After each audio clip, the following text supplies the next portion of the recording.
Hi guys, welcome back to my channel. And for today's video, yun na nga, dumating yung isa kong credit card bago. So, hindi ko siya in-apply. Actually, replacement talaga siya ng luma kong health card. Bakit? Kasi yung luma kong card is talagang na-hack. Na-hack yung card ko. Hindi ko yun expect yun. So, short story lang. Hindi naman siya last. Ginagamit ko yung card ko before is for online shopping. Alam naman natin yung mga online platforms sa shopping, di ba? Wala naman akong problem. Hindi talaga ako nagkaroon ng problem. Tapos nilink ko siya sa isang delivery platforms, yung mga motor, ano, yung mga Grab, sabihin natin Grab. So, ginamit ko siya. Hindi ako nagkaroon ng problem sa Grab ever. Ginagamit ko siya pambili ng food or something. Hindi talaga ako nagkaroon ng problem. Tapos last ko siya, ginamit ko rin siya nung nag-book ako ng ticket using Agoda. Okay siya, never ako nagkaroon ng problem. And ginamit ko siya last nung December sa Grab bago ako umuwi. Nagpatid ako sa airport, sa ride. Wala akong problem. Dumating na akong province, yun na nga. Ginamit ko lang naman siya doon for grocery. Wala akong problem. Hanggang sa nakabalik na ako dito sa Manila. So dahil nga meron akong mga pasalubong, sabi ko magpadala ako ng pasalubong sa aking kaibigan. So, dahil mahal yung Grab, sabi ko, gamitin ko yung isang app. Alam niyo naman siguro yun. Hindi naman to sa, disclaimer, wala naman akong Pero, pagdating ko kasi dito sa Manila, wala pa akong pinagamitan ng credit card ko talaga. So, yun na nga. Noong January 6, tinry ko mag-book ng, ride para ipatid yung pasalubong ko sa friend ko. Hindi, wala akong cash. Hindi enough.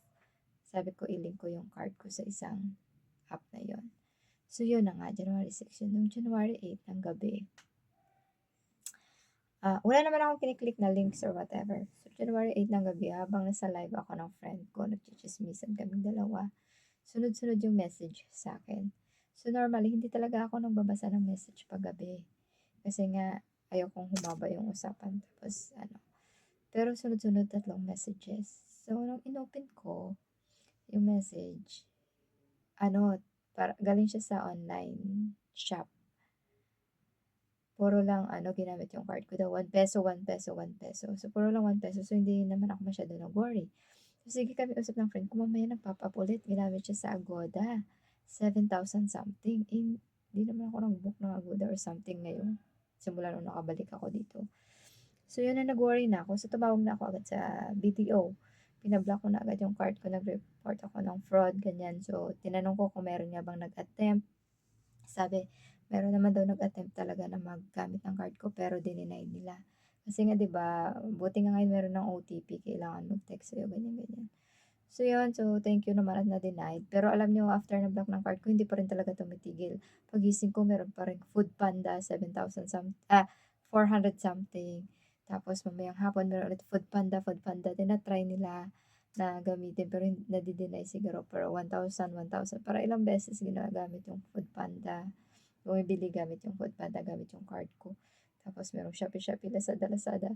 Tapos kahit na naka-block, so nagwo-worry pa rin ako. Tumawag ulit ako sa video. Sabi ko, bakit normal ba yun? Na parang ganyan. Sabi, normal daw yun pero ginagamit pa rin pero hindi naman daw nagsasucceed. So, salamat naman.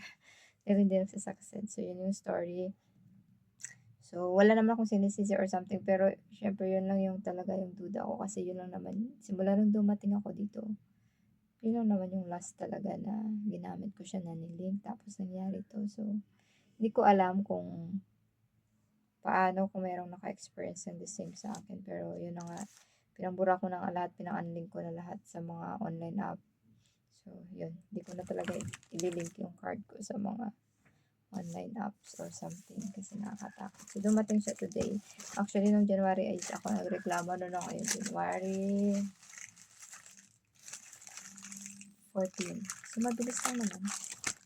Kahapon lang nag-text sa akin yung to go na ready na for delivery yung card ko and kanina dumating siya agad. So, dumating na siya. So, yun lang naman guys. So, yung payo ko dyan sa inyo. Hindi ko alam kung merong naka-experience. May nabasa rin ako online actually nung na meron din talagang na-hack to sila after nila ma-link yung kanilang card sa mga platforms, sa mga delivery platforms na ganyan. So, lesson learned, wag na. Gamitin na lang sa grocery at sa emergency. Wag na sa mga shopping. Mag-Gcash na lang tayo. Nakatakot, no? Buti nga hindi natuloy eh. Buti dininay din. At saka swerte, ang galing din kasi meron ng OTP. So, may mga nagsisend talaga sa akin ng OTP, sunod-sunod guys. Siguro tinatry talaga nila pero hindi nila maano. Buti naman talaga kasi secure din yung account. So, yun na siya. Dumating na siya dito sa akin.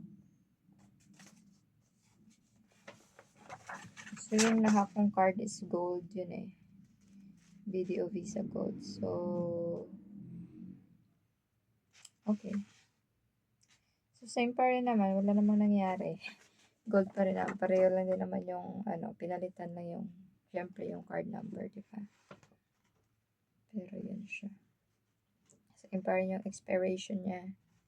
Kailangan ko lang siya i-activate. So, baka bukas ko na siya i-activate kasi nga, nagbayad pa ako kanina ng last billing ko. So, tinanong ko rin pala sa video kasi meron akong last billing na hindi pa nabayaran. Sabi ko kung paano yan na-block yung card ko, kailangan kong bayaran yung bill ko pa. So, sabi nila, gagamitin ko pa rin daw yung lumang card number kasi meron, yun naman yung nag-reflect sa statement of account. So, yun. Nakikita naman daw yun sa bagong parang ililipat nila kung ano man yung balance or remaining dito. So, yun lang guys. Thank you so much for watching. Sana, ayun, mag-ingat din kayo sa inyong mga card talaga. Nakakakaba. Buti nga, ganun lang 7,000, ganyan. Pero malaki na rin yun na kung talagang nag-push through. Buti talaga hindi nag-push through. So, yun lang guys. Thank you so much. Ingat kayo. Bye-bye.